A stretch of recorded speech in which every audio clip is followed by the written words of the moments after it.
오늘은 스승의 주일입니다. 그래서 그와 관련된 말씀을 전하려고 합니다. 제목을 스승을 넘어 부모로 이렇게 정했는데 한번 따라서 합시다. 스승을 넘어 부모로. 스승의 역할도 감당하기 어려운데 또 어떤 교사들은 아직 청년이기 때문에 부모의 모습이 어떤 건지도 모르는데 어떻게 스승을 넘어 부모로 역할을 감당할 수 있을까, 그런 생각도 할 수 있을 것입니다. 다 부족하지만 성경에 제시된 그 모습을 바라보면서 노력하는 거지요. 오늘 아까 방금 전에 누가 뒤에 와가지고 이걸 꽂아주셨어요. 오늘 스승의 주일인데 빨리 꽂아드려야 되는데 죄송하다고 그러면서 꽂아주시는데 저는 이런 거를 꽂기가 영 민망해서 잘 안 하려고 합니다. 어버이 주일에도 잘 안 하려고 합니다. 왜냐하면 늘 부족한 느낌이 들어서 좀 민망해요. 뭐 어쨌든 감사하게 생각을 하고 저도 목사로서, 목사는 교사거든요. 성경에 뭐라고 되어 있냐면 목사와 교사 이렇게 되어 있습니다. 그러니까 목사는 하나님의 말씀을 전하는 교사고 또 교사는 목사입니다. 그러니까 저는 이제 직분이 목사잖아요. 그러니까 목사는 목회자이면서 동시에 교사입니다. 그리고 우리 교회 학교의 교사들은 교사인데 조금 더 그것을 확대하면 목회자거든요. 작은 소그룹의 목회자입니다. 사실은 성경은 목사와 교사를 똑같이 썼습니다. 똑같이 목사이며 교사다, 교사이며 목사다, 이렇게 되어 있습니다. 그래서 뭐 안수를 받은 목회자는 아니지만 교사들도 목회자의 역할을 하고 있습니다. 그리고 구역장과 인도자도 마찬가지입니다. 목회자의 역할을 감당하는 거죠. 또 교회 중직자들도 마찬가지입니다. 특별히 장로님들은 교회의 지도자이면서 또 성도들을 지도하고 가르치는 교사이며 목회자거든요. 그래서 이제 목사는 신학교육을 제대로 받아가지고 절차를 밟아서 이제 가르치는 일에 전문가라고 생각을 하면 되고요. 그 외 분들은 이제 그런 라이센스, 자격증은 없지만 그래도 각자 맡은 분야에서 작은 그룹, 소그룹에서 목회자의 역할을 감당하는 그런 목사라고 볼 수가 있습니다. 여러분 그런 마음으로 오늘 말씀을 들으시기를 바라고 또 이제 그런 의미에서도 교사도 있지만 당진 성결교회라고 하는 한 울타리 안에 우리가 있습니다. 그러면서 서로 영향을 끼치지요. 말로 꼭 시간을 정해놓고 뭐 설교를 한다든지 뭐 성경 공부를 한다든지 그러는 자리는 없지만 그러나 어떤 성도를 보면 참 그냥 은혜가 되는 사람이 있습니다. 야, 내 저런 사람을 닮아야 되겠다. 야, 저런 모습은 너무너무 훌륭하다. 그럴 수 있지 않습니까? 그러면 그 자체로 교사의 역할을 감당하는 거거든요. 그래서 우리 교회 성도들은 다 교사이면서 다 학생입니다. 저도 마찬가지입니다. 저도 하나님의 말씀을 배워서 가르치는 교사요, 목회자이지만 어떤 면에서 보면은요, 저보다 훨씬 훌륭하신 성도님들이 있습니다. 야, 저분은 참 훌륭하다. 저분은 이런 면에 있어서는 저보다 훨씬 낫다. 나보다 훨씬 낫다. 이런 분들이 많습니다. 그래서 서로 다 스승이요, 서로 다 학생이지요. 진짜로 겸손하고 진짜로 훌륭한 사람은 어린 아이들을 통해서도 배우는 겁니다. 어린 아이를 통해서도 항상 목회자의 위험성이 있습니다. 뭐냐면 항상 가르치려고 그래요. 자기는 되돌아보지 않고 항상 가르치려고 그래요. 그게 위험 요소입니다. 늘 겸손하게 늘 겸손하게 배우는 자세로 나간다고 할 때 우리는 다 스승이며 학생이고 부모이면서 동시에 또 자녀이고 그런 모습을 가지고 있다 하는 것을 전제로 오늘 같이 말씀을 나누려고 합니다. 오늘 모델이 되는 스승은 누구냐? 사도 바울입니다. 사도 바울. 그 사도 바울의 모습을 통해서 스승의 모습을 배우고 또 부모의 모습을 배우고 우리가 서로 어떻게 배우고 가르칠 건지를 한번 나누는 시간으로 삼으려고 합니다. 첫 번째로는 우리 2절 말씀 읽어보겠습니다. 2절 말씀 다 같이 시작. 사랑하는 아들 디모데에게 편지하노니 하나님 아버지와 그리스도 예수 우리 주께로부터 은혜와 긍휼과 평강이 내게 있을지어다. 저는 교사로서 사도 바울이 편지를 썼다는 것을 주목하고 싶어요. 한번 따라합시다. 편지. 요즘은 편지 거의 안 씁니다. 저희 학생 때만 해도 편지를 많이 썼거든요. 제가 가끔 얘기하지만 학생 때 고등학교인지 중학교인지 잘 모르겠습니다. 저희 아내랑 저랑 같은 교회를 다녔거든요. 그런데 저희 아내에게 저희 아내를 좋아했던 교회 선배가 있었습니다. 그래가지고 저에게 저희 아내는 저하고 이제 교회 같은 동기거든요. 그러니까 저에게 야 너 우리 집사람 이름이 학순인데 학순이에게 이 편지 좀 전해줘라. 연애 편지죠. 그거 전달해주는 역할을 제가 했습니다. 저희가 이렇게 결혼할 줄을 누가 알았겠습니까? 세상에. 다른 선배 그 편지 전달해주는 역할을 제가 했었는데 그렇게 됐습니다. 근데 그때만 해도 편지를 잘 썼죠. 근데 요즘은 뭐 편지를 사용합니까? 그러나 이 당시에는 편지가 최대의 복음 전파 수단이었고 그리고 편지가 최고의 의사소통 수단이었습니다. 그래서 이 편지라고 하는 말 속에 어떤 의미가 있냐면 모든 그 문명의 좋은 도구들을 사용해서 말씀을 전파하고 그리고 서로 소통해야 된다 하는 것을 알려주고 있습니다. 교사들이 그런 일을 하는 거죠. 그래서 우리도 지금 이렇게 성전에서 예배드리지만 이 내용이 그대로 유튜브를 통해서 지금 실시간으로 방송이 되고 있습니다. 그리고 이것을 녹화해 놓고 밴드나 유튜브나 홈페이지에 올려놓으면 언제든지 이 말씀을 듣는 거죠.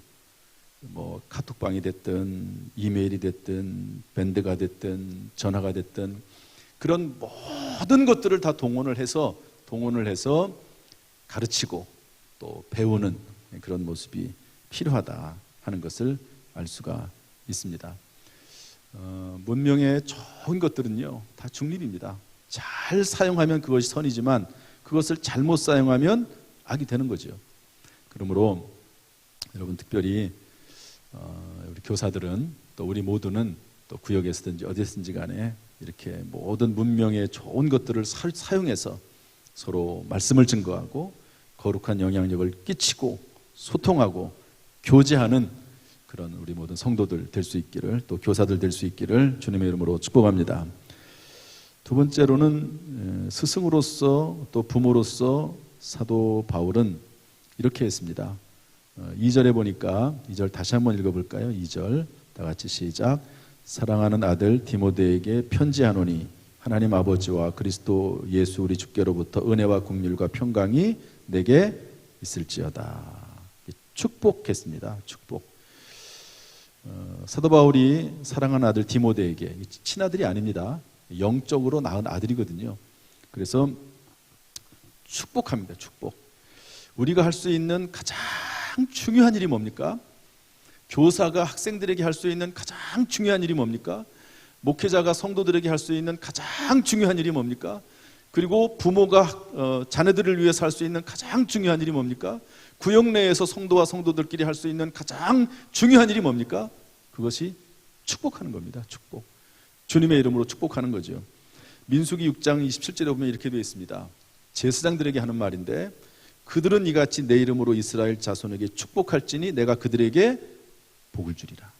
여러분, 하나님의 이름으로 축복을 하면 하나님께서 복을 주실 줄로 믿습니다. 그런데 베드로전서 2장 9절에 보니까 우리 성도들은 다 하나님이 택하신 족속이요 왕 같은 제사장이라고 했습니다. 그러니까 우리 성도들은요 다 축복할 수 있습니다. 제사장의 권한을 가지고 자녀들을 축복할 수 있고 성도들을 축복할 수 있습니다. 여러분, 심지어 여러분 목회자를 위해서도 여러분들이 축복하면서 기도할 수 있습니다.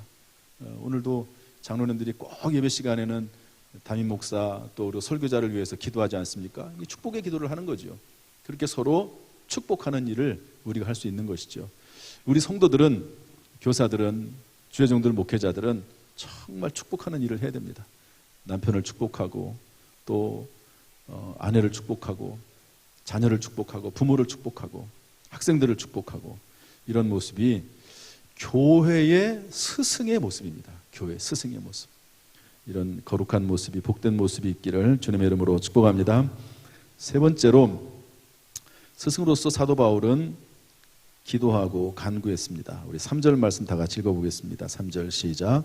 내가 밤낮 간구하는 가운데 쉬지 않고 너를 생각하여 청결한 양심으로 조상적부터 섬겨오는 하나님께 감사하고. 사도 바울은 디모데를 위해서 간구했다고 되어 있습니다. 쉬지 않고 밤낮. 여러분, 기도에는 두 가지가 있습니다. 프로슈케라고 하는 기도가 있고 데이시스라고 하는 기도가 있습니다. 조금 어렵지만 헬라어긴 하지만 한번 따라서 할까요? 프로슈케, 데이시스. 좀 잘 따라서 한번 해보세요. 이쪽은 잘 따라하는, 이쪽은 이렇게 조용한 것 같아요. 다시 프로슈케, 데이시스. 프로슈케는 그냥 성경에서 기도라고 쓰고 있는 단어입니다. 이것은 대화예요. 그냥 하나님과 대화하는 겁니다. 여러분, 기도는 꼭 내가 뭘 요청하는 거예요. 기도 아니, 그것만이 기도가 아닙니다. 하나님 이걸 주세요. 그거는 데이시스라고 하는 겁니다. 데이시스. 어떤 특별한 경우에 기도 목적이 생겼어요. 문제가 생겼어요. 그러면 하나님 앞에 간청할 때가 있습니다. 그런 기도를 간구 데이시스라고 합니다.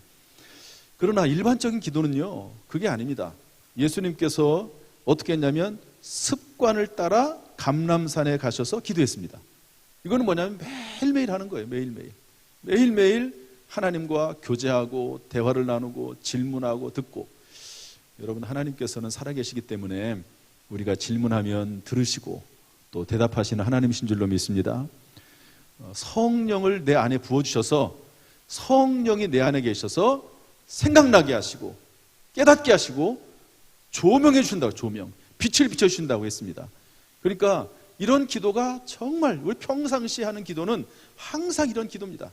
길을 가다가도 할 수가 있고, 순간순간 어떤 문제를 만났을 때 하나님 앞에 질문하면서 어떻게 하는 것이 좋을지 물어볼 수 있고 그렇습니다. 우리가 그런 것을 안 하고 그냥 막 즉흥적으로 막 해버리다 보니까 문제가 되는 거지, 순간순간마다 하나님의 인도하심을 받을 수 있는 것이죠. 그러다가 어느 시점에는 간청해야 될 때가 있습니다. 여러분, 예수님께서 십자가를 지기 전에 얼마나 힘이 듭니까?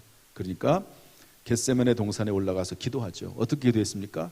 힘쓰고 애써 간절히 기도하시니 땀이 땅에 떨어지는 핏방울같이 됐다고 그랬습니다. 이런 기도는요, 간청하는 기도거든요. 하나님, 할 수만 있으면 십자가를 지지 않게 해주세요. 여러분, 예수님도 그렇게 기도했습니다. 얼마나 십자가 지는 게 힘든지 앉았으면 좋겠다고, 좀 그렇게 좀 해달라고. 그렇지만 꼭 그 마지막은 어떻게 기도합니까? 그러나 내 뜻대로 마옵시고 하나님 아버지의 뜻대로 되기를 원하나이다. 여러분, 다니엘이 하루에 3번씩 기도했습니다. 하루에 3번씩. 아침, 점심, 저녁. 3번씩 그 바쁜 분이 기도했거든요. 한 나라의 최강대국의 총리입니다. 총리. 얼마나 바쁘겠습니까? 그런데도 불구하고 하루에 3번씩 성전을 향해서 기도했습니다. 평소의 습관에 따라 하는 거죠. 그러나 어느 날 기도하는 가운데 환상을 봤습니다. 도무지 이해가 안 돼요. 그러니까 20하루를 작정하고 하나님께서 응답하실 때까지 그것을 깨닫기 위해서 하나님 앞에 간청하면서 기도합니다. 여러분, 교회에서 새벽 기도를 매일 하고 개인 기도도 여러분들이 하지만 가끔 가다가 특별 새벽 기도를 합니다. 그게 뭡니까? 그때는 특별히 기도 제목을 정하는 거예요. 특별 새벽 기도회 때 기도 제목이 없을 수도 있습니다. 그러면 개인적으로 특별 기도 시간을 정해서 작정하면서 기도하는 것이죠. 뭐 특별한 기도 제목이 없으면 로마서의 말씀을 좀 잘 깨달아서 그 말씀대로 행할 수 있는 능력을 달라고 또 그렇게 기도할 수도 있다고 봅니다. 그래서 스승으로서 부모로서 사도 바울은 이렇게 간절히 기도했습니다. 여러분 우리 서로를 위해서 간절히 기도하는 교회 될 수 있기를, 또 그런 교사가 되기를 주님의 이름으로 축복합니다. 네 번째로 사도 바울은 교사로서 이렇게 했는데요. 6절 말씀 읽어보겠습니다. 6절 시작. 그러므로 내가 나의 안수함으로 내 속에 있는 하나님의 은사를 다시 불릴 듯하게 하기 위하여 너로 생각하게 하노니. 여기서 은사라고 하는 것은 재능을 말합니다. 영적인 재능이요 은사지요. 여러분 우리가 예수를 믿으면 하나님께서 각자 교회를 잘 섬길 수 있도록 은사와 재능을 주십니다. 우리 교회 16개 위원회가 있지 않습니까? 그 위원회에서 각자 맡은 사명들을 감당하면서 그런 것들이 모아져서 교회 전체가 이루어지게 돼 있는 것입니다. 꼭 위원회가 아니더라도 여러분 각자에게 주신 하나님의 은사가 있습니다. 교회 내에서 그 사람에게는 그 모습들이 보이는 거죠. 그런 것들을 잘 감당하는데 교사들은 그런 것들이 잘 개발되도록, 은사가 잘 개발되도록 돕는 역할을 하는 것입니다. 그래서 온갖 좋은 은사와 온전한 선물들이 다 위로부터 하나님께서 내려오고요. 가장 큰 은사는 사랑이라고 했습니다. 우리 교회가 성도 간에 서로 사랑을 베풀면서 사랑으로 행하는 교회가 될 수 있도록 우리 기도하고 서로 섬길 수 있기를 주님의 이름으로 축복합니다. 마지막 5번째, 교사로서 사도 바울은 디모데에게 이렇게 했습니다. 우리 8절 말씀 다 같이 읽어보죠. 8절 시작. 그러므로 너는 내가 우리 주를 증언함과 또는 주를 위하여 갇힌 자 된 나를 부끄러워하지 말고 오직 하나님의 능력을 따라 복음과 함께 고난을 받으라. 이건 사명감을 심어 주는 것이죠. 여러분 우리의 자녀들에게 또 우리의 학생들에게 또 저 같은 경우는 성도들에게 사명감을 불어넣을 수 있다고 하면 그것은 교사로서의 역할, 목회자로서의 역할, 지도자로서의 역할을 잘 감당한 겁니다. 결국 사람은 사명을 가지고 살게 되어 있습니다. 여러분 부모의 사명이 있기 때문에 자녀를 가르치지 않습니까? 제가 우리 교회의 담임 목사이기 때문에 그 사명 때문에 제가 힘들고 어려워도 인내하면서 나가는 것 아닙니까? 장로님들도 장로님의 사명이 있습니다. 그 사명을 감당하기 위해서 때때로 힘들고 어렵고 어떤 경우에는 오해도 받지만 그럼에도 불구하고 열심을 내서 더 하나님께로 가까이 가는 것 아닙니까? 그런 것처럼 여러분 우리에게 각자 사명이 있는데요. 성경 말씀 보니까 하나님의 능력을 따라 살라고 했습니다. 하나님 능력을 따라서. 그리고 고난을 받으면서 감당하라고 했습니다. 또 오직 복음과 함께 복음을 위해서 사명 감당을 하라고 했습니다. 여러분 혹시 어떤 어려운 일이나 낙심된 일이 있습니까? 그럼에도 불구하고 우리에게 맡겨진 사명 잘 감당할 수 있는 저 여러분 될 수 있기를 주님의 이름으로 축복합니다. 그리고 오늘 본문에 없지만 마지막으로 주님께서 이렇게 말씀했습니다. 요한복음 13장 13절 14절인데 우리 다 같이 한번 읽어보겠습니다. 시작. 너희가 나를 선생이라 또는 주라 하니 너희 말이 옳도다. 내가 그러하다. 내가 주와 또는 선생이 되어 너희 발을 씻었으니 너희도 서로 발을 씻어주는 것이 옳으니라. 여러분 모든 교사는 섬기는 사람입니다. 따라서 교사는 섬기는 직분입니다. 모든 직분자는 섬기는 사람입니다. 모든 직분은 섬기는 직분입니다. 여러분 섬김으로 사명을 잘 감당하고 교사의 직분이 됐든 목회자의 직분이 됐든 장로님의 직분이 됐든 어떤 직분이 됐든지 간에 섬김으로 잘 감당할 수 있기를 주님의 이름으로 축복합니다. 오늘 스승의 주일에 우리 교회 교사들을 위해서 기도하고 귀히 여겨주기를 주님의 이름으로 부탁을 드립니다. 또 한 가지는 이런 교회의 영적 지도자들, 교사요 목사인 영적 지도자들을 양성하는 여러분 그런 일에도 여러분들이 협력해 주시기를 부탁을 드립니다. 우리 교단의 교회가 한 3,000개 정도 교회가 됩니다. 그런데 이 전액장학금 후원운동본부에 참여하는 교회가 한 40교회 정도 됩니다. 저희 교회도 거기에 참여하고 저도 멘토로 참여를 합니다. 서울신대 이사 목사님이 개인적으로 저에게 전화를 해서 좀 참여를 해달라고 부탁을 해서 참여를 하게 됐는데, 여러분들이 이 거룩한 일에, 복된 일에 동참해 주시면 감사하겠고, 여러분 한 사람의 역할이 참 중요합니다. 이 목회자 한 사람이 잘 이렇게 훈련받는 게 중요한데, 이상하게 목회자들이 왜 이렇게 재정적으로 열악한지 모르겠어요. 제가 어떤 분하고 얘기를 했더니 이렇게 얘기하더라고요. 세상에 그렇게 좋은 게 많은데 돈 많고 환경 좋은 사람들이 목회를 하려고 하겠냐, 이런 얘기를 하더라고요. 그래서 그런지 몰라도 목회자들이 참 어려운 분들이 많습니다. 그래서 훈련을 받아야 될 그 신학교 시기에 아르바이트하고 교회에서 봉사하지 못하고 그러면서 학비를 벌어서 이렇게 공부하는, 벌어가면서 그런 학생들이 있습니다. 그래서 이런 일을 열었으니까 우리 교회 교사들도 다 중요하고, 우리 교사들에게도 최대한대로 우리가 잘 섬겨드리고 교사들이 어떤 일을 할 수 있도록 후원해야 되지만, 특별히 영적 지도자들을 기르는 일에도 여러분들이 힘써 주시기를 주님의 이름으로 부탁을 드립니다. 오늘 우리 교회가 서로 섬기며 또 가르치고 배우는 복된 교회가 될 수 있기를 주님의 이름으로 축원합니다. 기도하겠습니다.